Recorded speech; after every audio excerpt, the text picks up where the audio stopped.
మీ ఎలాంటి వ్యాపార ప్రకటనలకైనా వెంటనే మా ఛానల్ సంప్రదించండి. అందరికీ నమస్కారం. నేను శిరీష. ప్రస్తుతం మనతో పాటు ఉన్నారు ప్రముఖ ఆధ్యాత్మికవేత్త, జ్యోతిష్య వాచస్పతి బ్రహ్మశ్రీ పోతుకుచ్చి చంద్రమౌళి శాస్త్రి గారు. గురుగారితో మాట్లాడతాం. నమస్కారం గురుగారు. ఓం శ్రీమాత్రే నమః. గురుగారు, ఈ జూన్ మాసంలో కర్కాటక రాశి వారికి ఎలా ఉండబోతుంది అంటారు? ఎలాంటి జాగ్రత్తలు తీసుకోవచ్చు అంటారు? నవగ్రహాల ప్రభావం ఈ మాసంలో వీరికి ఎలా ఉంటుందంటారు? ఓం నమో భగవతే దక్షిణామూర్తయే మహ్యం మేధాం ప్రజ్ఞాం ప్రయచ్ఛ స్వాహ. శ్రీ మేధా దక్షిణామూర్తయే నమో నమః. మా కర్కాటక రాశి వారికి దక్షిణామూర్తి అనుగ్రహం పరిపూర్ణంగా కలుగుతోంది. అంటే కర్కాటక రాశిలోకి మరి ధర్మాన్ని ఆచరించేటటువంటి వాడు, ఆచారాలని పరిచయం చేసి ఆచారాలని వృద్ధి చేసేటటువంటి వాడు, అట్లాగే సత్ప్రవర్తనని, అఖండమైనటువంటి లోక జ్ఞానాన్ని, లౌకిక జ్ఞానాన్ని, విద్యా సంపదలని, ఆర్థిక సంపదలని, సంతాన భాగ్యాన్ని, ఏదైనా సరే యోగాలని వృద్ధి చేయాలన్నా ఈ యొక్క గురువు అనేటటువంటి గ్రహము ఈ యొక్క రాశిలోకి జూన్ 2వ తారీఖున అడుగుపెట్టడం మరి కర్కాటక రాశి వారికి యోగప్రదం. మరి జూన్ 1వ తేదీ నుండి 30వ తేదీ వరకు మరి గ్రహ గోచార స్థితిగతుల్ని గమనించినట్లయితే ఆ రాశిలో ఉన్నటువంటి పునర్వసు నక్షత్రము, పుష్యమి నక్షత్రము, అట్లాగే ఆశ్లేష నక్షత్రము, ఈ 3 నక్షత్రాలకి సంబంధించిన జాతకులు, కర్కాటక రాశి జాతకులు, వీరికి గనక గోచార గ్రహస్థితుల్ని గనక మనం పరిచయం చేసినట్లయితే గనక రవి భగవానుడు వీరికి జూన్ 14వ తేదీ వరకు లాభస్థానంలో, అంటే వృషభ రాశిలో ఉండి ఉద్యోగపరంగా, కుటుంబపరంగా, భాగ్యపరంగా, ధనపరంగా ఎటు చూసినా సరే అఖండమైనటువంటి ధన లాభాదులు, అంటే ఏదనుకున్నా సరే కార్యలాభ సిద్ధిని కలుగజేయడంలో ఈ రవి సుప్రసిద్ధుడిగా పనిచేస్తున్నాడు కర్కాటక రాశి వారికి. ముఖ్యంగా ధనం యాక్టివేట్ అవుతూ ఉంటుంది. ముఖ్యంగా క్రీడాకారులు కావచ్చు, అయితే లలిత కళల్లో ఎవరైనా కొంచెం ప్రావీణ్యం ఉన్నటువంటి వాళ్ళు కావచ్చు, ప్రభుత్వ ఉద్యోగాల్లో పనిచేసేటటువంటి వాళ్ళకి ఉద్యోగాదుల ద్వారా కావచ్చు, చక్కటి ధనము వృద్ధి చెంది సిరి సంపదలని, మంచి ఆత్మధైర్యాన్ని, స్థైర్యాన్ని, సోల్ ఎనర్జీని ప్రకటిస్తూ ఆయన జూన్ 14 వరకు ఆల్రెడీ అనుభవిస్తున్నారు, ఇంకా అనుభవిస్తారు శుభాలని. అంటే వీరి యొక్క సంకల్ప బలం చాలా గొప్పగా పనిచేస్తుందని మనం చెప్పుకోవాలి. ఓకేనమ్మా. ఇదే కర్కాటక రాశి వారికి బుధుడు ముఖ్యంగా మరి ఈ బుధగ్రహము జూన్ 21వ తేదీ వరకు కూడా తన యొక్క స్వక్షేత్రమైనటువంటి మిథున రాశిలో సంచరిస్తూ అప్పుల బాధల్ని పరిచయం చేస్తూ, అంటే అప్పులు పెరుగుతాయా? అప్పుల బాధల్ని పరిచయం చేస్తాడు. అంటే ఎప్పుడూ అప్పు చేయని వాళ్ళు కూడా మొన్నటిదాకా ఏదో లాభం వస్తుంది అనుకున్నటువంటి వాళ్ళకి జూన్ 1వ తేదీ నుండి ఆయన కాస్త అప్పుల బాధల్ని పరిచయం చేస్తాడు. అవసరం లేని అప్పులు, వీరంతకుముందు చేసినటువంటి సహాయ సహకారాల వాళ్ళు డబ్బులు సమయానికి ఇవ్వలేక, బంధువుల్లో కావచ్చు, ఆకస్మికంగా ఏ ఉద్యోగ ధర్మంలోనూ ఎవరైనా పరిచయం అయినటువంటి వాళ్ళు కావచ్చు, లేకపోతే మేనరికానికి సంబంధించిన బంధువులు కావచ్చు, లేకపోతే విదేశాలలో ఉన్నటువంటి వాళ్ళైనా సరే కాస్త ఈఎంఐలు, అప్పులు పెట్టి ఏదైనా వస్తువులను కొనుంటారు కదా, వాళ్ళందరికీ కూడా ఈ అప్పుల బాధ ఎంత ఘోరంగా ఉంటో పరిచయం చేస్తాడు. ఆయన స్వక్షేత్రంలో ఉన్నప్పటికీ ఈ యొక్క కర్కాటక రాశి వారికి బుధుడు అంత మంచివాడు కాదు. ముఖ్యంగా ప్రయాణాలకి సంబంధించినటువంటి వాళ్ళని పోస్ట్పోన్ చేస్తాడు. అనుకున్నటువంటి ప్రయాణాదుల్లో సంకల్పాలని ఆయన ఇవ్వడు. ఉద్యోగ ప్రయత్నాలలో పూర్తిగా వీరి యొక్క జ్ఞానము కోల్పోతారు. మంచి బుద్ధిశాలులు అనుకుంటారు. అట్లాగే వీళ్ళకి ఓవర్ కాన్ఫిడెంట్ లెవెల్ ఎక్కువ ఉంటాయి ఈ కర్కాటక రాశి వారికి. ముఖ్యంగా ఈ బుధుడు ఇక్కడ ఉండటం ద్వారా ఆ లెవెల్స్ మాకు ఉన్నాయని అనుకుంటారు. అట్లాగే మేము ఏదనుకున్నా సరే చేసేస్తాం, మాకు తెలివితేటలు ఎక్కువ. ఈ అహంభావము ఆ ఉద్యోగంలో కంఫర్ట్నెస్ లేక ఇంటర్వ్యూలకు వెళ్తారు, చక్కగా చెబుతారు, ఎక్కడో చిన్న విషయంలో దాన్ని చెడగొట్టుకుంటారు. ఉద్యోగాలలో ఇబ్బందులు పడే అవకాశం ఉంటుంది. పోవచ్చు, లేకపోతే వాళ్ళ పెద్ద అధికారి మార్పులు చేయొచ్చు. ఎందుకని? ఈయన వచ్చే సమయానికి జూన్ 15 తర్వాత రవి భగవానుడు కూడా 12వ రాశిలోకి, మిథున రాశిలోకి వస్తున్నాడు. ఇద్దరూ మిత్రులే. రవి రావడంతోనే 15 నుంచే ప్రారంభం అవుతుంది సిస్టమ్ ఆపరేటింగ్. ఆర్థిక ధన నష్టాలు, తండ్రికి సంబంధించినటువంటి ఆస్తుల విషయాలలో ఫోర్జరీ సంతకాలు జరిగినాయని చెప్పి లాయర్లు చెప్పడం ద్వారా కొంతమందికి దాని నిమిత్తం డబ్బులు ఖర్చు పెట్టి వాటిని మళ్ళీ లైన్లో పెట్టడానికి చాలా కష్టం, చాలా ధనాన్ని నష్టపోవడం జరుగుతుంది.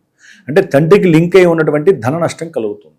అది హాస్పిటల్ వల్ల కావచ్చు, లేకపోతే తండ్రి వీరికి చేసినటువంటి ధన సహాయం, కుటుంబ పరంగా వీరు ఏదో ఇబ్బంది పడుతూ ఉంటారు కొంతమంది, తండ్రి సహాయం చేస్తాడు. చేసినప్పుడు ఈయన అర్థం పర్థం లేని సమయంలో వారిని అడగటం, వీరు మళ్ళీ అప్పు తీసుకొచ్చి మళ్ళీ వారికి ఇవ్వటం. కుటుంబం వ్యర్థం కావద్దుగా, కుటుంబంలో సమస్యలు రాకూడదనే ఉద్దేశంతో అప్పులు, అందుకనే అప్పుల సమస్యని పరిచయం చేస్తాడు అంది. ఈ విధంగా రవి మరియు బుధుడు ఈ నెలలో కాస్త ఇబ్బందులను కలుగజేసే పరిస్థితిని కలుగజేస్తున్నారు. కొంచెం తెలివితో, కొంచెం సోల్ ఎనర్జీని రెట్టింపు చేసుకొని జాగ్రత్తగా ఉండాలి. వీరు ఏ పరిహారం చేసుకుంటే వీటి నుంచి కొంచెం డైవర్ట్ అవ్వచ్చు, మనం చివరిలో నేను చెప్తానమ్మా. కర్కాటక రాశి వారికి గురు భగవానుడు జన్మ రాశిలోకి వస్తే గోచార సూత్రాలను అన్వయించి ఆయన ఇక్కడ ఉండటం వలన కాస్త ఆరోగ్యపరంగా ఇబ్బందులు, సరైనటువంటి కంఫర్ట్నెస్ లేక, తల్లి యొక్క ఆరోగ్య సూచకంగా కాస్త ఇబ్బందులు, ధనపరమైనటువంటి ఇబ్బందులు కలుగజేయటము, అట్లాగే తండ్రి గారికి సంబంధించినటువంటి అనారోగ్య స్థితిగతుల వలన కూడా వీరు కాస్త ఇబ్బందులు పడేటటువంటి పరిస్థితి. కొంతమంది విదేశాల్లో ఉంటారు కర్కాటక రాశి వారు పిల్లలు, వాళ్ళు ఉద్యోగాలు చేస్తున్నా, చదువుకుంటున్నా, తండ్రి గారి ఆరోగ్యం బాగాలేదనే ఉద్దేశంతో, ఎందుకంటే ఇక్కడ రవి బాగాలేదు కదా, గురుడు ఇక్కడ ఉండటం వల్ల వాళ్ళు సొంత ప్రదేశానికి రావడానికి అవకాశము వచ్చిన తర్వాత వెళ్ళే పరిస్థితి ఇప్పుడున్న పరిస్థితుల్లో లేదు. అక్కడ డైనమాలో పడతారు. ఎందుకంటే కర్కాటక రాశి వారికి అష్టమంలో రాహు వలన వాళ్ళకి ఏం చేయాలో తెలియదు. ఇంటర్లింక్ థియరీ వస్తూ ఉంటుందమ్మా ఇదంతా. ద్వితీయంలో చూస్తే కేతువు, వెనక చూస్తే రవి, రెండు పాపగ్రహాల మధ్య ఈ యొక్క రాశి వాళ్ళు అసలు ఏం చేయాలో అర్థం కాక వెళ్ళాలంటే ఇక్కడ అన్నీ వదులుకొని వెళ్ళిపోవాలి. ఎందుకంటే మళ్ళీ వాళ్ళకి సరైన సమయానికి సరైనటువంటి వీసా పాస్పోర్ట్లు వస్తాయో రాదో తెలియదు కదా. దాని వలన ఈ గురుడు ఇక్కడ ఉన్నప్పటికీ జన్మ రాశిలో ఉచ్చస్థితిలో ఉండటం వలన కొంతమందికి ఏంటంటే అమ్మా ఇది పాజిటివ్గా కూడా వస్తుంది. అప్పులు తీర్చేసుకుంటారు. ఏదైనా గృహపరంగా కానీ, లేకపోతే వాహనపరంగా కానీ, ఏదైనా ఇల్లు కట్టుకోవడానికి కానీ గవర్నమెంట్ త్రూ కాస్త మంది అప్పు చేసి ఉంటారు కదా, అవి తీర్చుకునేటటువంటి అవకాశం, సదవకాశం ఆయన దృష్టి పడటం ద్వారా ఇలాంటి అవకాశాలు ఉంటాయి. కొంతమందికి సంతానము అనేటటువంటి యోగము కూడా కలుగుతుంది. స్త్రీలకైనా పురుషులకైనా సంతాన యోగము కూడా కలగటానికి అవకాశం.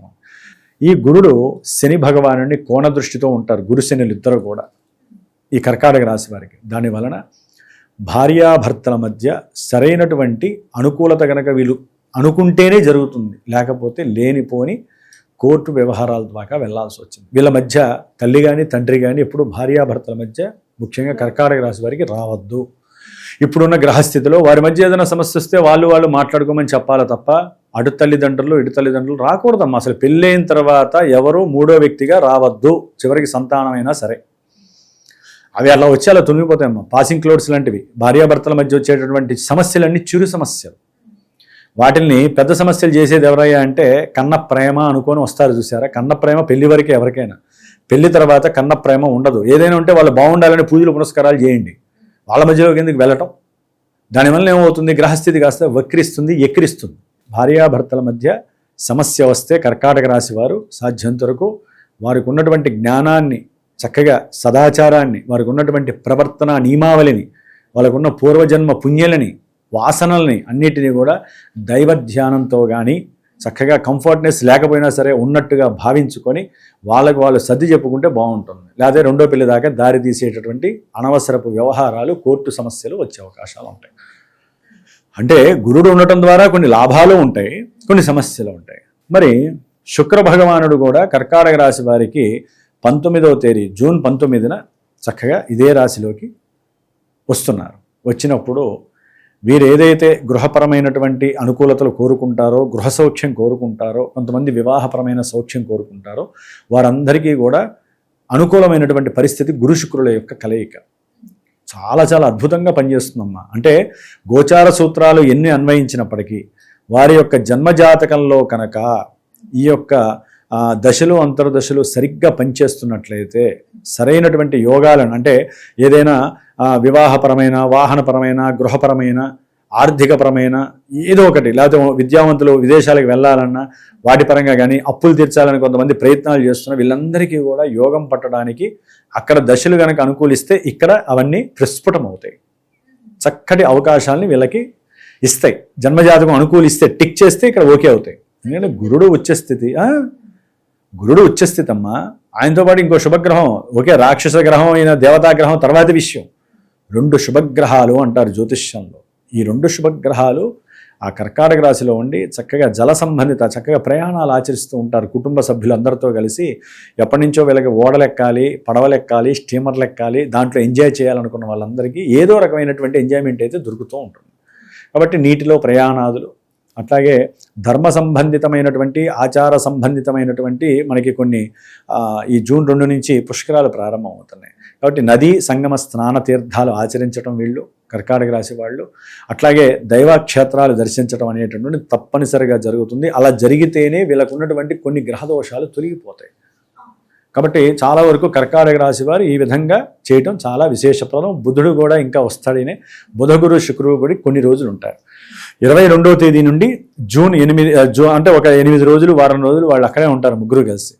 కాబట్టి ఒక రకంగా చెప్పాలంటే ఉన్నతమైనటువంటి ఉద్యోగరీత్యా కొంతమందికి విదేశీయాన యోగం కలిగే అవకాశం ఉంటుంది.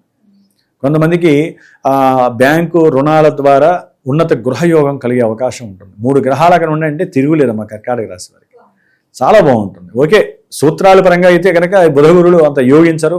మరి లెక్క ప్రకారం 3 గ్రహాలలో గురుడు మాత్రము బుధ శుక్రుడికి పనికిరాడు. కానీ గురుగ్రహము అక్కడ ఉచ్చ స్థితిలో ఉండటం ఒక్కటే దానికి పాజిటివ్నెస్. కాబట్టి అత్యద్భుతమైనటువంటి యోగకాలంగా చెప్పవచ్చు. ఏదో కొన్ని గ్రహాల వలన ఇందాక మనం అనుకున్న కొన్ని సమస్యలు అయితే వస్తాయి, ఉద్యోగరీత్యా కావచ్చు, అది. మరి ఇదే కర్కాటక రాశి వారికి ద్వితీయంలో ఉన్నటువంటి కేతువు ఆర్థిక సంక్షోభాలని, ఏది మాట్లాడినా కుటుంబంలో దోషాలని, ప్రభుత్వ అధికారిక సంస్థల ద్వారా కానీ, ప్రభుత్వ ఉద్యోగాల ద్వారా కానీ, ప్రభుత్వ పరంగా ఏదో ఒక చిక్కుముళ్ళు వీళ్ళకి ఇబ్బందులు పెడతాయి. అట్లాగే అష్టమంలో రాహు వీళ్ళకి కొంచెం కష్టాలని హైలీగా చేసే అవకాశాలు ఉంటాయి. కాబట్టి అష్టమ రాహు అంత మంచిది కాదు. వీళ్ళు దుర్గాదేవి ఆరాధన అధికంగా చేసుకోవాలి. ఈ రాశి వారు కర్కాటక రాశి వారు ఏంటంటే అమ్మా కాస్త వీక్ మెంటాలిటీగా ఉంటారు. ఆ అష్టమంలో రాహు ఉండటం వల్ల ఏంటంటే ప్రతిదీ వాళ్ళకి భూతత్వంలో పెద్దదిగా నష్టంగా కష్టంగా కనిపించే అవకాశాలు ఉంటాయి. కాబట్టి ఇక్కడ ఓర్చుకోవటం మంచిది. గురుడు ఉన్నాడు కాబట్టి ఆయన కాపాడుతాడు వాళ్ళని. అయితే భాగ్యంలో 9వ స్థానంలో ఉన్నటువంటి శని ప్రయాణాల రీత్యా ఇందా చెప్పా కదా, దూర ప్రయాణాలకు వెళ్ళేటటువంటి యోగం కలుగుతుంది. దానివలన ధన నష్టము కలుగుతుంది. వ్యాపార రీత్యా వెళ్ళే వాళ్ళు కూడా చాలామంది కర్కాటక రాశి వాళ్ళు ఎప్పటి నుంచో అనుకోని వాయిదాలు పడ్డ వాళ్ళందరికీ వెళ్ళే యోగం ఉంటుంది. ఒకవేళ సరే ఇవన్నీ చెప్తున్నారు కదా, మరి కుజుడు గురించి మనం మాట్లాడుకోవాలి. కుజుడు మరి కర్కాటక రాశి 10వ స్థానంలో వృత్తి ఉద్యోగ వ్యాపార స్థానంలో ఉంటాడు. ఎప్పటి వరకు దాదాపుగా ఈ కుజుడు జూన్ 20 వరకు కూడా, అంటే 19 వరకు కూడా ఆయన స్వక్షేత్రంలో ఉండి ఎన్నో రకాల ఇబ్బందులు ఆల్రెడీ పెట్టున్నాడు. 20 వరకు కూడా వీటి పరంగా ఇబ్బందులు, గౌరవ మర్యాదలు, కీర్తి ప్రతిష్టల్లో కొంచెం భంగం కలిగించే ప్రయత్నాలు అయితే ఆయన ఎక్కువగా చేస్తూ ఉంటాడు. సంతాన రీత్యా కొంతమంది కోరుకున్న వాళ్ళకి కాస్త ప్రతికూల ఫలితాలు కలుగజేస్తూ ఉన్నాడు. ఈ జూన్ 20 తర్వాత ఈయన ఎప్పుడైతే వృషభ రాశిలోకి వస్తాడో లాభస్థానంలోకి చక్కటి సంతాన భాగ్యము కలుగుతుంది.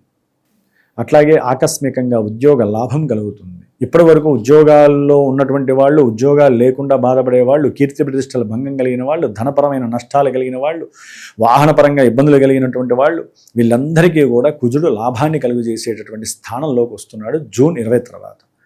కాబట్టి చక్కటి ఆర్థిక ధనలాభాదులు, అన్నదమ్ముల మధ్య మంచి సత్సంబంధాలు కలగటం, సంతానానికి దూరమైనటువంటి వాళ్ళకి సంతాన లాభాలు కలగటము, అట్లాగే చక్కగా షేర్స్లోనూ అంతర్గతంగా వీళ్ళు కొంత దాచుకుంటారు ధనాన్ని, ఏదో ఇంటర్నేషనల్ బిజినెస్ బంగారంలోనే, ఇట్లా అన్ని గ్రహస్థితులు ఒకేసారి వాళ్ళని కలిసి వచ్చినట్టుగా చక్కటి ధనము ఆర్థికంగా కలిసి వచ్చేటటువంటి పరిస్థితి ఈ యొక్క కుజుడు వలన కలుగుతుంది కంపల్సరీ. ఎందుకంటే కుజుడు కేతు చూస్తున్నాడు. కుజుడు కేతువుని చూడటం ఇక్కడ ఇంకా విశేషం. అంటే ధనపరంగా చక్కటి లాభము, ప్రమోషన్స్ వచ్చేయడం ఖాయము. ఈ విధంగా కర్కాటక రాశి వారికి గ్రహస్థితి ఈ విధంగా ఉంది. కొంతమంది అమ్మ ఈ యొక్క గ్రహస్థితి ఇట్లా ఉందని అదే పట్టుకొని వేలాడి వెళ్తూ ఉంటారు. తర్వాత గురువుగారు మాకు ఏం జరగలేదండి, మీరు చెప్పింది ఒక్కడు కూడా జరగలేదు. ఎందుకు అంటే ఏదో ఒకటి జరుగుతుంది, దాని దాకా వచ్చి టచ్ అయ్యి వెళ్ళిపోయినవి చాలా ఉంటాయి. వివాహపరంగా కావచ్చు, లేకపోతే దేని పరంగానైనా సరే సమస్యలు వచ్చి వెళ్తూ ఉంటాయి. వాళ్ళకి తెలియదు, ఎందుకంటే వాళ్ళు ఎప్పుడు కూడా ఆ కష్టాల్లో ఉన్నట్టే భావిస్తారు. వాళ్ళు ఏంటంటే అమ్మ, జన్మజాతకం అనేటటువంటిది చాలా విశేషప్రదము. దాంట్లో ఉన్నటువంటి లగ్నము, దశలు, అంతర్దశలు ఇవి ముందు వాళ్ళు తెలుసుకోవాలి. అసలు దశలు యోగించకపోతే, గోచారంలో ఏ గ్రహం ఇక్కడ అనుకూలించకపోతే అక్కడ ఏం చేస్తుంది, బేసిక్ లేకపోతే చివరిలో ఫైనల్గా ఏం జరుగుతుంది ఏం తెలియదు కదమ్మా. అన్ని గ్రహాలు యాక్టివేట్ అవుతూ ఉంటాయి. కానీ మనం పట్టుకోవాల్సింది ఏది, మనకి ఇప్పుడు ఒకరికి ఎవరికైనా సరే సంతాన యోగం ఉందా లేదా, అసలు ఎప్పుడు కలుగుతుంది, వచ్చినవి ఎందుకు సార్ మాకు గర్భవిచ్ఛిన్న దోషాలు కలుగుతున్నాయని స్త్రీలు అడుగుతారు. కొంతమంది అసలు మాకు వంశాభివృద్ధి ఉంటుందా లేదా, మా పిల్లలిద్దరికీ సంతానం కలుగుతుందా లేదా, పెళ్ళి 7 ఏళ్ళు అయింది, 4 ఏళ్ళు అయింది, కొంతమంది అయితే 4 నెలలకి అడుగుతున్నారు. 4 నెలలకి సంతానం కొంతమందికి ఏం కలుగుతుంది వాళ్ళు అనుకుంటారు. కొంతమందికి 4 నెలలకి సరిగ్గా యాక్టివేట్ కావు గ్రహాలు. 1 సంవత్సరం తర్వాత, 2 సంవత్సరాల తర్వాత ఆ యొక్క సమస్యగా స్వీకరించాలమ్మా. కొంతమంది ఏంటి, మేము 5 ఏళ్ల వరకు సంతానం జోలికి పోము, మేము హ్యాపీగా ఎంజాయ్ చేస్తాం అనుకుంటారు. అది అన్నిటికన్నా దౌర్భాగ్యం. అసలు ఎప్పుడైతే మేము సంతానానికి ఆలోచన చేయట్లేదని పెళ్లి చేసుకున్న వాళ్ళు అన్నారో, ఇక వాళ్ళకి సంతానం కలిగినా తృప్తి ఉండదు. సంతానం కలగడానికి ఒక్కోసారి ఆ దశలు దాటిపోయి ఎక్కడికో వెళ్ళిపోతాయి. అందుకనే పెళ్ళైనటువంటి వాళ్ళు ఒకటి గుర్తుంచుకోవాలండి, అసలు కొన్ని యోగాలని భాగ్యాలని మనం నిర్ణయించకూడదు, దైవం నిర్ణయిస్తుంది. మన పని మనం చేసుకుంటూ వెళితే వాళ్ళు ఇస్తారా సంతాన భాగ్యాన్ని, ఇవ్వరా అనేటటువంటిది గ్రహాలు నిర్ణయిస్తాయి. ఒకవేళ ఎక్కువ టైం అయితే అప్పుడు గురువులను కలిసి చక్కగా ఇద్దరు జాతకాలు చూపించుకొని చేపించుకోవాలి. కాబట్టి మరి ఈ విధంగా కొంతమందికి వివాహం, కొంతమందికి విద్యపరంగా, కొంతమందికి గృహపరంగా అనుకుంటూ ఉంటారు, ఏవీ జరగవు, లాంగ్ వెళ్ళిపోతూనే ఉంటాయి, ల్యాప్ అయిపోతూ ఉంటుంది. వాళ్ళకి అర్థం కాదు. వ్యాపారాలలో కానీ, బిజినెస్ల్లో కానీ, మామూలుగా ఈ వృత్తి ఉద్యోగాదుల్లో కానీ ఎప్పుడూ ఒడిదుడుకులు ఉంటూనే ఉంటాయి. కొంతమందికి భయం వేస్తూ ఉంటుంది. ఇవాళ ఉంటారు చక్కగా డబ్బులు వస్తూ ఉంటే రేపటి రోజున ఉద్యోగం ఉంటుందో లేదో తెలియని పరిస్థితి ఇప్పుడున్న కాలమానం కూడా. కాబట్టి ఇవన్నీ కూడా పోయిన వాళ్ళకి ఎప్పుడు వస్తుందో మళ్ళీ తెలియదుగా. మేము ఇప్పుడు వస్తుందండి బ్రహ్మాండంగా ప్రమోషన్ వస్తుందని చెప్పాను జూన్ 20 తర్వాత, కొంతమందికి రాదు. ఫోన్ చేస్తారు, గురువు గారు మీరు చెప్పారు మాకేం రాలేదు, మా గృహయోగం ఉందన్నారు రాలేదు, శుక్రబలం ఉందన్నారు, మరి చక్కటి వ్యాపారాల్లో మంచి లాభం కలుగుతుంది, గృహంలో ప్రశాంతత ఉంటుంది, భార్యాభర్తలు బాగుంటాం అన్నారు. ఇవన్నీ జాతకంలో దశలు అంతర్దశలు యాక్టివేట్ కాకపోతే వీళ్ళు ఇచ్చేవి స్వల్ప మాత్రంలో మన కంటికి కనిపించినట్టు వెళ్ళిపోతూ ఉంటాయి. కాబట్టి ఏ ఈవెంట్ అయినా సరే మీరు అనుకున్నది జరగకపోయినా, మీరు అనుకున్నది జరగాలన్నా జన్మజాతక పర్యవేక్షణ, మీకు నచ్చినటువంటి నమ్మకం ఉన్నటువంటి ఉన్నటువంటి ఒక గురువు ద్వారా చెప్పించుకొని దాంట్లో ఉన్నటువంటి లోపకరమైనటువంటి గ్రహాలని బయటికి లాగి ఆ గురువు పలానా గ్రహానికి ఈ జపశాంతి చేసుకోండి, లేకపోతే మీరు ఈ స్తోత్ర పారాయణ చేయండి. కొంతమందికి వెయిట్ని బట్టి ఉంటుందమ్మా, గ్రహాలు అక్కర్లేదమ్మా మీరు కాస్త స్తోత్రం చేసుకోండి తొందరలోనే అవకాశం ఉంది అనే అవకాశం ఉంటుంది. కొంతమందికి హోమం చేస్తే కానీ పని జరగదు, కొంతమందికి రుద్రాభిషేకం చేస్తే సరిపోతుంది. ఏదైనా సరేనమ్మా, ఆ గ్రహాలు ఉన్నటువంటి స్థానాలు మనకి పృథ్వీతత్వం అని, ఆకాశతత్వం అని, వాయుతత్వం అని, ఆ రాశుల్లో ఉన్నటువంటి గ్రహాలు చెడునిస్తే గనక వాళ్ళకి హోమం చేయాలా. జలతత్వంలో ఉన్నారనుకోండి ఇప్పుడు గ్రహాలు, ఆ జలతత్వంలో అంటే రుద్రాభిషేకం చేస్తే సరిపోతుంది. లక్ష్మీ నరసింహస్వామికి సంబంధించి అంటే గ్రహాలను బట్టి మళ్ళీ ఏ దేవత కూడా తెలుస్తుంది.